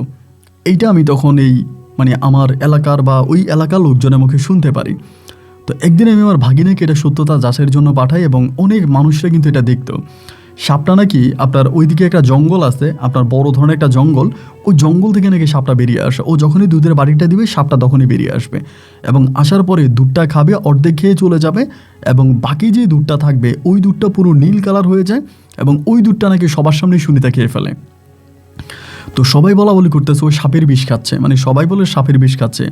এবং এই ক্ষেত্রে দেখা যায় যে ওর কাছে ভক্তবৃন্দ আরও বাড়তেছে, মানে বিভিন্ন জায়গা থেকে তখন মানুষজন আরও যাচ্ছে ওর কাছে এবং ওর আরও পূজা করতেছে, ওর আরও কথা শুনতেছে। মানে এক কথায় বলতে গেলে তখনও ওই জায়গার ভিতরে, ওই এলাকার ভিতরে এক পরিচিত মানুষ হয়ে যায়। মানে বিভিন্ন জায়গা থেকে সনাতন ধর্মী মানুষরা তখন ওর কাছে আসতে শুরু করে যে এই অলৌকিক ঘটনা দেখার জন্য, এই অলৌকিক ঘটনা দেখার জন্য সাপের বিষ খাচ্ছে। এবং সাপের বিষ খাওয়ার পরে ওর শরীরে এরকম বিষের কোনো উপক্রম দেখা যাচ্ছে না, ওর সাপের মুখ দেওয়া বিষটা বাকিটা সে খাচ্ছে। এবং যেহেতু দুধের কালারটা আপনার সাদা থেকে সম্পূর্ণ নীল হয়ে যায়, বিষের কালার হয়ে যায়, তার মানে এটা বিষ এবং ওইটা খাচ্ছে। তো অনেকেই তাকে হচ্ছে মা মনসা এগুলা বলে হচ্ছে তার পূজা টুজা করতো আর কি, এই এলাকার হিন্দু ধর্মের মানুষরা। তো আমিও তখন অনেক দিন অনেক লোকের মাধ্যমে এটা শুনেছি এবং একদিন ছদ্মবেশে আমি সেখানে গিয়েছি, এটা আমি নিজের চোখেও দেখে এসেছি। তো আমিও নিজের চোখে দেখার পরে আমি এটাই চিন্তা করলাম যে আমার বোন যে আমাকে বললো ভাইয়া ছেড়ে দেন, আসলে কি ছেড়ে দেওয়াটাই মনে হয় আমার সবচেয়ে মঙ্গলের কাজ হয়েছে, সবচেয়ে ভালো কাজ হয়েছে। কারণ এই সমস্ত কিছু নিয়ে তো আর আমি ওর সঙ্গে অ্যাকচুয়ালি সংসার করতে পারতাম না। আর যাই হোক, তা আমার বোনের কথাটা আমি শুনেছি, এটা আমার জন্য কাজে আসছে, আমি এটাই মনে করি। এরকম করে ধরেন 1 দিন 2 দিন 3 দিন 4 দিন সময়গুলো কাটতেছে। এখন 2 থেকে 3 মাসের ভিতরে আমি আরও এক কথা শুনি, যেটা শুনলে এখন আপনার চোখ রীতিমতো কপালে উঠে যাবে। শুনতে পারি স্বামী ছাড়া, বিয়ে ছাড়া সুনিতা গর্ভবতী হয়েছে। তখন লোকমুখে এটাও বলা বলি হচ্ছে যে সুনিতা সাপের বিষ খেয়ে গর্ভবতী হয়েছে। সুনিতা সাপের বিষ খেয়ে গর্ভবতী হয়েছে, এটাও তখন আমি লোকমুখে শুনতেছি। এবং এও শুনতেছি মন্দিরটা তখন আপনার চট্টগ্রাম শহরেরই এক সনাতন ধর্মী, মানে এক সনাতন ধর্মী হিন্দু ধর্মী ভাই অনেক বড় করে তখন মন্দিরটা বানিয়ে দিয়েছে। ওইখানে মন্দিরটা অনেক বড় করে বিশাল করে মন্দিরটা বানিয়ে দিয়েছে। এবং এই মন্দিরটা বানিয়ে দেওয়ার পরে এবং মন্দিরটা একদম মানে আপনার পাকা করে সুন্দর করে আপনার একদম সাজুগুজু করে মন্দিরটা বানিয়ে দিছে। এবং মন্দিরের সামনে বসে তখন হচ্ছে এই সুনিতা পূজার কাজ করে। এবং গোটা বাংলাদেশ নয়, ইন্ডিয়া থেকে পর্যন্ত আপনার সনাতন ধর্মী ভাইয়েরা বোনেরা তারা হচ্ছে ওরে দেখার জন্য আসে, মানে সুনিতাকে দেখতে আসে। এবং সবাই ওকে বসিয়ে ওর পূজা করে। ওর পেটে যেহেতু সন্তান আসছে এবং এই সন্তান যেহেতু অলৌকিক সন্তান এবং সে যেহেতু সবার সামনে সাপের বিষ পান করতেছে প্রতিনিয়ত, তাহলে সবার বাক্য যে সাপের বিষের মাধ্যমে ওর পেটে সন্তান আসছে এবং এইটা অবভিয়াসলি কোনো একটা মানে অলৌকিক ঘটনা, এটাই তখন সবাই বলা বলি করতেছে। এই ঘটনা আমাদের এলাকার প্রায় অনেক মানুষেরই জানে, এটা প্রায় সবাই জানে। তো এখন একটা মানুষ বিয়ে করলো না এবং বিয়ে ছাড়া তার গর্ভের সন্তান কিভাবে আসলো, এইটা তো আসলে সবারই তখন একটা চিন্তা ভাবনার বিষয়। আর ও যেহেতু এই ধরনের কাজগুলো করতো, সবার সামনে সাপের বিষ পান করতো, তাহলে অবশ্যই বিষের মাধ্যমে ওর সন্তান আসছে, এটাই তখন সবাই বলে। আমি এই বিষয় নিয়ে কোনো কথা বলি না, মানে এই বিষয় নিয়ে আমি কোনো বাক্য করি না, কারোর সঙ্গে কোনো কথা বলি না। এবং এই করতে করতে করতে করতে মানে ওর পেটটা অনেকটা বড় হয়ে যায়। এটাই সবাই মনে করে যে ও গর্ভবতী হয়েছে এবং ওর পেটে আপনার সন্তান আসছে, এটাই সবাই মনে করতেছে। এই করতে করতে করতে করতে একটা সময় দেখা গেল যে ও অনেক অসুস্থ হয়ে যায়, ওই মন্দিরের সামনে থেকে অনেকটা অসুস্থ হয়ে যায়। এবং অসুস্থ হয়ে যাওয়ার পরে ওরে হসপিটালে নিয়ে যাওয়া হয়। তো যেদিন ওকে হসপিটালে নেয় ওই দিন আমারই এক পরিচিত নার্সের মাধ্যমে আমি হসপিটাল থেকে রিপোর্ট পাই, ওর পেটে যে আপনারা মানে যেই বাচ্চার কথা বলেছিল, ওর পেটে বাচ্চা আছে, মূলত ওর পেটে এটা বাচ্চা না, এটা একটা টিউমার। এবং এই টিউমারটা খুব বড় হয়ে যাচ্ছিল এবং ও মারা যাচ্ছিল এবং ইমিডিয়েটলি টিউমার অপারেশন করতে হবে। তো তখন এই টিউমারটা তখন ওইখানকার ডাক্তাররা যারা আছে তারা তখন টিউমারটা অপারেশন করে। তো টিউমারটা অপারেশন হয়ে গেল এবং অপারেশন হয়ে যাওয়ার পর দীর্ঘদিন হসপিটালে ছিল। যদিও আমি ওকে দেখতে গিয়েছিলাম, তখনও মোটামুটি আবার আগের পজিশনে চলে গেছে। আগে যেরকম আপনার অ্যাবনর্মাল থাকতো, কারোর সঙ্গে কথা বলতো না, ওর ভিতরে একটা গম্ভীর গম্ভীর একটা ভাব থাকতো, ওই পজিশনেও আবারও চলে গেছে, ওই পজিশনটার মধ্যে আবারও চলে গেছে। তো চলে যাওয়ার পরে ওই জিনিসটা তো মানে অপারেশন করে ফেলে দিল, ও আবারও আসছে মন্দিরের সামনে, আবারও বসে আছে। ভয়ানক আকৃতির ওই সাপটা আসে এবং এই সাপটা ওর পাশে পর্যন্ত বসে থাকে, ওকে কখনোই কামড় দেয় না এবং ওর সঙ্গে মনে হয় যেন ওর পালা সাপ এরকম ওর পাশে এসে বসে থাকে। ও দুধ দিলে ওর হাতে দুধ খায়, অন্য কেউ দুধ দিলে ওই সাপ মুখও দেয় না, খায়ও না। এবং সবসময় দুধের মধ্যে যতটুকু মানে বাটির মধ্যে যতটুকুই দুধ দিবে অর্ধেক পরিমাণের দুধ সাপে খাবে এবং বাকি দুধটা নীল কালার হয়ে যায়, ওইটা সুনিতা খায়। এই রীতিনীতিটাই বা এই সিস্টেমটাই ওখানে চলতেছে এবং এটাই মোটামুটি এই এলাকার যত মানুষ আছে তারা সবাই এই দৃশ্যই সবাই দেখতেছে। সবাই তখন অবাক যে এটা কী ধরনের কথা। তো পেটের বাচ্চা নিয়ে যেহেতু একটা গুজব ছিল যে ওর পেটে বাচ্চা আসছে, এটাই সবাই ভাবলো, কিন্তু পরে জানা গেল যে এটা আসলে বাচ্চা না। যাই হোক, ও ঠিক হয়ে গেছে, ওখানে বসে আছে। এরকম করতে করতে একদিন হলো কি আপনার, আমার মানে রাতের বেলায় আমি শুয়েছিলাম। ওই দিন আপনার আমার শরীরটা একটু খারাপ ছিল, তখন রাত্র প্রায় 11টা কি 11:30টার মতো বাজে। আমি ওর স্বপ্ন দেখছি, আমি সন্ধ্যা রাতে ঘুমিয়ে গেছি। ওই দিন বাজারের মধ্যেই ছিলাম, সন্ধ্যা রাতে ঘুমিয়ে গেছি। যাওয়ার পরে ওরে আমি স্বপ্ন 11টা কি 11:30 দিকে স্বপ্নটা দেখি এবং দেখার পরে আমার ভিতরটা কেমন যেন একটা মোচড় দিয়ে ওঠে, মানে ভিতরটা কেমন যেন একটা খারাপ লাগা কাজ করতেছে ওর জন্য। তো খারাপ লাগা যখন কাজ করতেছে আমি চিন্তা করলাম আমি ওরা একটু দেখতে যাব। তো হিন্দু পাড়াতেই আসছে, আমাদের মাঝে তো কোনো ছাড়াছাড়ি হয়নি, কোনো ডিভোর্স হয়নি, কোনো তালাক হয়নি, কোনো কিছুই হয়নি। এবং ও আর আমি তো একসঙ্গেই ছিলাম। যেহেতু আমাদের মাঝে একটা মনোমালিন্য চলে যাওয়ার মতো ধর্ম পালন করে, তাহলে আমরা একটু দেখতে যাব। এই চিন্তা ভাবনা করেই তখন আমি বাজার থেকে রওনা দিই ওই হিন্দু পাড়ার দিকে। হাঁটতে হাঁটতে আমি হিন্দু পাড়ার খুব কাছাকাছি পৌঁছে যাই এবং হিন্দু পাড়ার কাছাকাছি পৌঁছিয়ে আমি খুব খেয়াল করে দেখলাম যে হিন্দু ওই মন্দিরটার ভিতরে আপনার কেমন যেন আলো জ্বলতেছে। মানে দেখে বোঝা গেল যে হয়তো মন্দিরের ভিতরে কেউ আছে। মন্দিরটা তখন আপনার একদম পাকা, খুব পাকা একটা মন্দির, সুন্দর মন্দির। বোঝা গেল যে মন্দিরের ভিতরে কেউ একজন আছে। তো আমি আস্তে আস্তে করে সেই জায়গা থেকে মন্দিরের দিকে যাচ্ছিলাম এবং মন্দিরের সামনে যাওয়ার পর আমি দেখলাম যে সামনে একটা মহিলা বসে আছে, তার কোলে একটা বাচ্চা, দুধের বাচ্চা। এটা আমার নিজের চোখে দেখা, এটা অন্য কেউ আমাকে বলেছে তা নয়, কিন্তু এতদিন আমি যা শুনেছি সবই মানুষের মুখে শুনেছি, লোকমুখে শোনা কথা, কিন্তু আজকে আমি যেটা দেখলাম এটা স্বয়ং আমি আমার দু চোখে দেখলাম। তো আমি যেহেতু মুসলিম মানুষ, আমি মন্দিরের ভিতরে ঢুকলাম না, আমি ডাক দিলাম, কে এখানে? ডাক দেওয়ার পরেই তখন দেখলাম এই মন্দিরের ভিতর থেকে তখন আমার দিকে ফিরে তাকালো এবং তাকানোর পরে আমি দেখলাম যে এটা আমার বউ সুনিতা এবং এই বাচ্চাটা কোলে নিয়ে ও আমার কাছে আসছে। বাচ্চাটা তখন ওর কোলে আছে, একটা দুধের বাচ্চা, এরকমই হবে বয়স, আপনার কত হবে, মানে ছোট একটা বাচ্চা দুধের এরকম, বাট কোনো কান্না করতেছে না, একটা লাল কাপড় দিয়ে পেঁচানো। তা আমার কাছে আসার পর আমি বললাম, ভালো আছো? যেহেতু অনেক বছর পরে ওর সঙ্গে আমার দেখা। বলে হ্যাঁ ভালো আছি। আমি বললাম এটা কে? বলে এটা আমার বাচ্চা। এমনিই বলতেছে, একদম নর্মালি বলছে এটা আমার বাচ্চা। তোমার বাচ্চা? বলে হ্যাঁ। এর বাবাকে? তুমি কি বিয়ে করছো? বলে হ্যাঁ করছি। কাকে বিয়ে করছো? ওই তখন আমাকে আঙ্গুল দিয়ে দেখাই দেয় যে মন্দিরের ঠিক কোণার ভিতরে একটা সাপ বসে আছে। ওই সেই ভয়ঙ্কর সাপটা যেটা আমি অনেক মানুষের মুখে শুনেছি, বাট এই প্রথম আমি আমার চোখে দেখলাম। আমি তখন আসলে নিজেকে বিশ্বাস করতে পারতেছিলাম না যে এইটা আমার ওয়াইফ বা এটাই আপনার সুনিতা, বা আমি তখন নিজেকে বিশ্বাস করতে পারতেছিলাম না। মানে কেমন জানি একটু মানে আমার কাছে যেটা মনে হয়েছে আমি মনে হয় মানে ভুল দেখতেছি বা আমি মনে হয় স্বপ্ন দেখতেছি এরকমটা। তো এর ভিতর ওর সঙ্গে কথা বলতে বলতে হঠাৎ করে তাকায় দেখলাম যে সাপটা আর নাই। ও আমাকে একবার দেখালে, আমি একবার দেখছি, দ্বিতীয়বার দেখি যেটা নাই। আমি তখন বললাম যে সুনিতা এগুলো কি, মানে কি শুরু করছো? ও কিছু বলে না, আমার দিকে তাকায় তাকায় হাসে। আমার ভিতর তখন একটা ভয় ঢুকে যায়, মানে এক ধরনের একটা ভয় কাজ করতে শুরু করে। তা এবার আমি ভয়ের বশবর্তী চিন্তা করলাম যে আমি এখানে থাকবো না, আমি এখান থেকে বের হই এবং যত দ্রুত সম্ভব আমি দোকানে চলে আসি। দোকানে আসার পরে আমি আমার ভাগিনার সঙ্গে সব কিছু শেয়ার করে, আমার বড় বোনের ছেলে, আমি আমার ভাগিনারে বললাম যে ভাগিনা এমন এমন ঘটনা। ও আমারে বলে মামা এটা কি আপনি আজকে প্রথম জানেন? এটা কি আপনি এর আগে শুনেন নাই? আমি যে না, এর আগে তো শুনি নাই, কেন কি হয়েছে? ও বলে ওটা তো ওই গ্রামের সবাই জানে, মাঝে মাঝে অনেকেই দেখেছে যে মামির কোলে এক দুধের বাচ্চা। যেদিন থেকে মামির টিউমারটা অপারেশন হয় এবং সেদিনকার পর থেকেই এই ঘটনা অনেকেই জানে। মামির কোলে অনেকেই বাচ্চা দেখতো, যে মামি বাচ্চা কোলে নিয়ে বসে আছে এটা অনেকেই দেখতো। আমি বললাম বলিস কি, এ কি সত্যি নাকি? ও আমারে বলে হ্যাঁ মামা, একদম পুরোই সত্যি, এটাই গ্রামে অনেকেই দেখেছে, এই ভাগিনা কথাবার্তা বলার মাঝেই বাজারে এক মহিলা ওই গ্রামের বাজার করার জন্য, হিন্দু মহিলা, ওই মহিলার ভাগিনা ডাক দেয়। ডাক দেওয়ার পরে আমার ভাগিনা তখন ওই মহিলারে বলতেছে যে, ঠাকুমা, এমন এমন ঘটনা আমার মামি ঘটাইছে না আপনাদের গ্রামে? বলে, হ হ হ, এটা তো অনেকেই দেখছে, আমিও দেখছি। তো এই মহিলা যে বলতেছে অনেকেই দেখছে, মহিলা দেখছে, তা আমিও তো নিজের চোখে দেখলাম যে বাচ্চা কোলে নিয়ে আছে। তো এই ঘটনার পরে আমি তখন বাড়িতে গেছি। বাড়িতে যা আমার মারে বললাম যে, মা, এমন এমন ঘটনা। আমার মা এটা বিশ্বাস করে। আমার মা বলে, ধুরো, এগুলো কোনো কথা নাকি? এগুলো কী ধরনের কথা? এটা পুরাই গুজব, পুরাই মিথ্যা। আমি বললাম, মা, মিথ্যা মানুষে বললে আমি না হয় বিশ্বাস করতাম, কিন্তু আমি তো নিজের চোখে দেখছি এমনও একটা সন্তান কোলে নিয়ে আসে। এই করে করে যখন বাজারে গেলাম, যাওয়ার পরে আস্তে আস্তে আস্তে আস্তে করে এটা পুরোপুরিভাবে আপনার পুরো বাজারের আনাচে কোনাচে প্রত্যেকটা মানুষের মাঝে এই কথাটা ছড়িয়ে গেছে। মানে মোটামুটি সবাই এটার সাথে যুক্ত হয়ে গেছে। সবাই জানে যে সুনিতা মানে অলৌকিকভাবে এক বাচ্চা কোলে নিয়ে থাকে, এবং সবাই ওই বাচ্চাটাকে দেখতে পায়, মাঝে মাঝে দেখতে পায়, মন্দিরের সামনেও বসে থাকতো। ওরে দেখার জন্য হাজার হাজার আপনার হিন্দু মানুষরা তখন ওই মন্দিরে আসতো ওরে দেখার জন্য বিশেষ করে। এই করতে এই করতে এই করতে এই করতে অনেকগুলো দিন এর মাঝে কেটে গেল।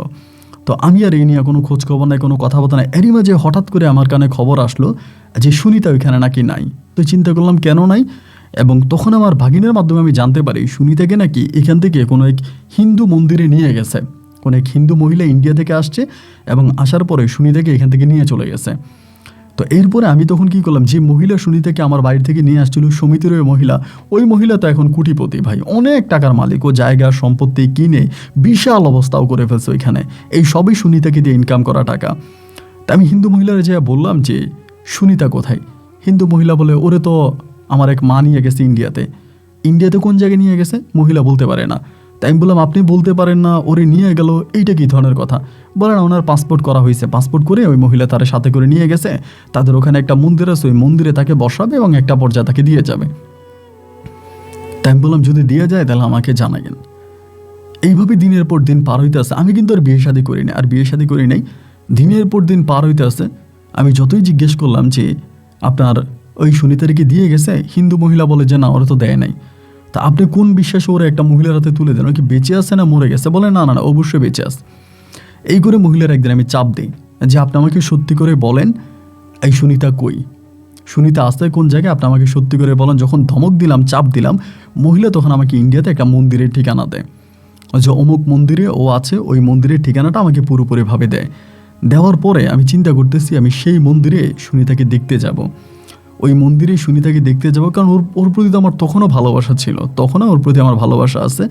আমি সেই মন্দিরটাতে তাকে দেখতে যাব। আমি পাসপোর্ট করি, ভিসা করি, এবং এই মন্দিরের ঠিকানা অনুযায়ী আমি সুনিতাকে দেখার জন্য সেই মন্দিরে যাই। এবং মন্দিরে যাওয়ার পরে ওখানের মন্দিরে যে পূজারী ছিল, অধ্যক্ষ ছিল, ওনাদের সঙ্গে কথা বলি, এবং যে মহিলা তার ওই মন্দিরে নিয়ে যায় সেই মহিলার সঙ্গেও কথা বলি। দীর্ঘদিন ধরে ওই মন্দিরে সুনিতা নাকি ছিল, এবং থাকার পরে সে নাকি অন্য একটা মন্দিরে গেছে। অন্য কোন মন্দিরে গেছে? আমি যখন মহিলাকে জিজ্ঞেস করলাম যে অন্য কোন মন্দিরে গেছে আপনি আমাকে বলেন, ওই মহিলা তখন আর অন্য কোনো মন্দিরের কথা আমারে বলে না। অন্য কোনো মন্দিরের কথা আমারে বলে না। আমি অন্য কোন মন্দিরে গেছে বলেন, উনি আমাকে বলে না। উনি বলে আপনি আর ওনাকে পাবেন না, উনি আমাদের জগতে নাই, উনি আমাদের জগতের অনেক বাইরে চলে গেছে, উনি আমাদের জগতে নাই, আপনি ওনাকে খুঁজে লাভ নেই। আপনি ওনার স্বামী ছিলেন, সবই ঠিক আছে, বাট উনি এখন আর আমাদের জগতে নাই, উনি আমাদের জগতের বাইরেই চলে গেছে, আপনি ওনাকে খুঁজবেন না, আপনি আরেকটা বিয়ে করেন। তো যাই হোক, এগুলো বলা বলি করতেছে। আমি আবার ইন্ডিয়া থেকে ফিরে চলে আসছি বাড়িতে, এবং বাড়িতে ফিরে আসার আপনার প্রায় এদিক দিয়ে আমার পরিবার তখন চাপ টাপ দিয়ে আমার মামাকে বিয়ে করায়। আমি তখন আপনার আরেকটা বিয়ে করি। তো এখানে আরেকটা বিষয় আমি আপনাকে বলতে ভুলে গেছিলাম। ওর পুরো নাম কিন্তু নাজমিন নাহার সুখী আমার মা রাখছিল আর কি। নাজমা আক্তার সুখী আমার মা ওর নামটা রাখছিল। আমার একটা বোন ছিল, সর্বপ্রথম আমার একটা বোন ছিল, এই বোনটা মারা গেছে, নাম ছিল নাজমা। তা আমার আম্মা তখন ওই নামের সাথে মিল রেখে ওর নাজমা আক্তার সুখী ওর নাম রাখে। তা আমরা কি ওরা নাজমা বলতাম, নাজমা ওর বলতাম না, সবাই সুখিয়ে বলতাম আর কি। যাই হোক, এরপর যেটা হইলো, এই ঘটনারই আপনার বৎসরখানেক পর আমার পরিবার আমাকে বিয়ে করে, আমি তখন আরেকটা বিয়ে করি। তো বিয়ে করার পরে আমি যখন আরেকটা বিয়ে করি, তখন ওই ঘরে আমার একটা কন্যা সন্তান, আমার একটা মেয়ে হয়। এবং আমার মেয়েটা হওয়ার পরে আমার মায়ের এই সমস্যাটা দেখা দেয়। আমার মায়ের একটা রোগ দেখা দেয়, বড় ধরনের সমস্যা দেখা দেয়, যে মাকে আমি বিভিন্ন ডাক্তারের কাছে নিয়ে যাচ্ছি, কিন্তু আসলে আমার মাকে আমি ভালো করতে পারি না। অনেক ডাক্তার দেখাইতে এসেছি, কোনো ডাক্তার আমার মায়ের রোগ ধরতে পারে না। শেষ পর্যন্ত ঢাকায় একটা ডাক্তার দেখাইলাম। দেখানোর পরে তিনি আমার মায়ের রোগ ধরতে বলে, এবং তিনি বললো যে আপনি আপনার মাকে ইন্ডিয়া মাদ্রাসে নিয়ে যান, এবং সেখানে আপনার মায়ের চিকিৎসাটা ভালো হবে, বাংলাদেশে করলে উনি হয়তো বাঁচবেও না। এবার আমি আমার মাকে নিয়ে ইন্ডিয়া মাদ্রাসা যাবো, যেহেতু আমি ইন্ডিয়াতে একবার গিয়েছি, আমার ভিসা করা আছে, আমি আবারও মায়ের ভিসা করলাম, মায়ের পাসপোর্ট করলাম, ভিসা করলাম, এবং আমার মায়ের চিকিৎসার বিষয়ে মানে আমি তখন আমার মাকে নিয়ে আপনার মাদ্রাসে গেছি। তখন মাদ্রাসে যাওয়ার পরে সেখানে আমি আমার মায়ের চিকিৎসা করলাম। মাদ্রাজের ওইখানে আমার মা আপনার প্রায় 21 দিনের মতো ছিল। তো যেটা আমার সঙ্গে সরাসরি ঘটেছে, 21 দিনের মাথায় ওই মাদ্রাজের মানে যে মাদ্রাজের হসপিটালটা ছিল, যে হসপিটাল আমি মাকে নিয়েছিলাম, এই হসপিটাল থেকে মোটামুটি খানিকটা দূরে একটা হিন্দু মন্দির আছে। আল্লাহ সাক্ষী আমি এক বিন্দু মিথ্যে বলছি না। একদিন মাগরিবের পরে আমি এই হিন্দু মন্দিরের পাশে গেলাম একটু হাঁটার জন্য, হাঁটতে গেছিলাম আর কি মন্দিরের ওই দিকটাতে। এবং হাঁটতে যাওয়ার পরে ওইটা আমার মা 18 দিন ইন্ডিয়াতে থাকার পরে 18 দিনের ঘটনা। আমি হাঁটতে যাওয়ার পরে সেই মন্দিরে যাওয়ার পরে আমি হঠাৎ করে মন্দিরের ভিতরে আমার বউ এই সুনিতাকে দেখতে পাই। সেমভাবে একটা বাচ্চা কোলে নিয়ে আছে, একটা দুধের বাচ্চা কোলে নিয়ে আসে, সেমভাবে একদম নিজের চোখে দেখি। এবং দেখার পরে আমি ওখানে চিৎকার দিয়ে দিই। চিৎকার দেওয়ার পরেও তখন বাচ্চাটাকে নিয়ে ভিতরে ঢুকে যায়। তো মন্দিরে যারা অন্য অন্য লোকেরা ছিল তারা তখন দৌড়ে আসে, কী হয়েছে কী হয়েছে। আমি বলি, আপনাদের মন্দিরে যে এই যে মহিলাটা আছে সেটাকে বলে, এটা আমাদের মন্দিরের পূজারি, সে পূজা দেয়। তাই আমি বললাম, তার যে কোলে যে সন্তান আছে এটা কার সন্তান? বলে, এটা তার সন্তান। আমি, তার বিয়ে হয়েছে? বলে, হ্যাঁ বিয়ে হয়েছে। এই সন্তান কোত্থেকে, কবে বিয়ে হলো? মানে সেম বাচ্চাটাই আমি ওর কোলে বাংলাদেশে দেখেছিলাম, একেবারে সেম বাচ্চা। আজকে প্রায় 6 বছর পরে, 6 থেকে 7 বছর পরে ইন্ডিয়াতে এই সেম আরেকটা বাচ্চা নিয়েও দাঁড়ায় আছে সেম জায়গায়। ওরা বলে বিয়ে হয়েছে। তো কই বিয়ে হয়েছে? বলো স্বামী সহ এখানে আছে, এটা বলে। আমি তখন দৌড়ে হসপিটালে গেলাম। হসপিটালে যাওয়ার পরে যে মারে বললাম এই ঘটনা, আমার আম্মা আমার ওইদিকে যেতেই দেয় না। মানে আম্মা তখন পাগল হয়ে গেছে, আম্মা ভয় পেয়ে গেছে যে না, তুই তাড়াতাড়ি আমাকে নিয়ে ইন্ডিয়া থেকে বাংলাদেশে চল, আমি এখানে থাকবো না, আমি সুস্থ হয়ে গেছি। আম্মা আমাকে আর আমাকে আর ছাড়লই না, আমি আর ওইখানে যেতেই পারি নাই।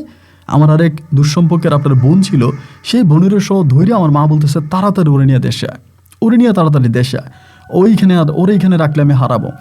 মা জোর করে আমার ফ্লাইট সামলেই নিয়ে আমার ওই বোনকে দিয়ে মা আমাকে একরকম বাচ্চার মতো করে বাংলাদেশে নিয়ে আসে। বাংলাদেশে আসার পর আমার ভিতর মানে কেমন যেন একটা বারবার মোচড় খাইতেছে, যেন আমি এটা কী দেখলাম।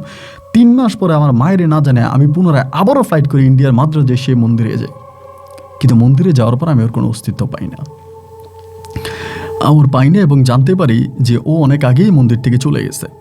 তো ওইখানকার যারা লোক ছিল তাদেরকে বললাম যে ও কই থেকে আসছে। বলে উনি অনেক দিন যাবৎ প্রায় আপনার মাসখানিক ধরে তার হাজব্যান্ডকে নিয়ে এই মন্দিরে আসছে, এবং আসার পরে তিনি মন্দিরে পূজার কাজ করতেন। তো তার হাজব্যান্ডও থাকতো। তো কিছুদিন ধরে তিনি এখানে নাই, তিনি সম্ভবত অন্য কোথাও চলে গেছে। এরপরে আমি ইন্ডিয়া তথা বাংলাদেশের বিভিন্ন মন্দিরে আমি ওকে খুঁজেছিলাম। আমার সঙ্গে আমার শেষবারের মতো দেখা এইটা আপনার আনুমানিক 2009 সালের দিকে, এই শেষ দেখা। 2009-এর পরে আমি আর ওকে দেখিনি। এখন 2026 চলতেছে, ওর সঙ্গে আমার আর কখনো দেখা হয়নি। তবে আমার একটাই মেয়ে হয় আমার ওয়াইফের ঘরে, এবং এই মেয়েটা এখন মোটামুটি বড় হয়।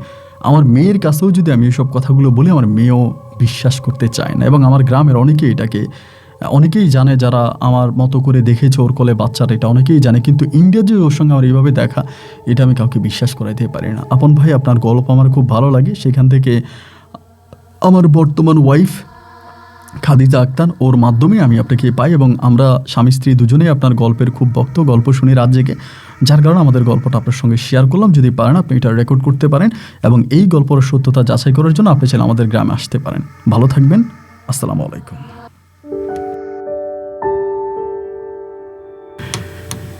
প্রিয় বন্ধুগণ, সবাইকে অসংখ্য ধন্যবাদ এই পর্যন্ত আমার সাথে থেকে চট্টগ্রামের ভাই শামসুদ্দিনের জীবনের এই ভয়ঙ্কর বাস্তব গল্পটা শোনার জন্য, যা শুনে রীতিমতো আমার শরীরের পশম দাঁড়িয়ে গিয়েছে। আমি জানি না আপনার অনুভূতি কী। আপনার অনুভূতি আপনি অবশ্যই কমেন্ট বক্সে লিখবেন। তবে হ্যাঁ, আজকের এই গল্পটাকে ইন্ডিকেট করে আমি একটা কথা বলি। আমাদের এখানকার এই চণ্ডী মন্দিরের একটা ভিডিও আমি আমার ট্রাভেলিং চ্যানেলে আপলোড করেছিলাম।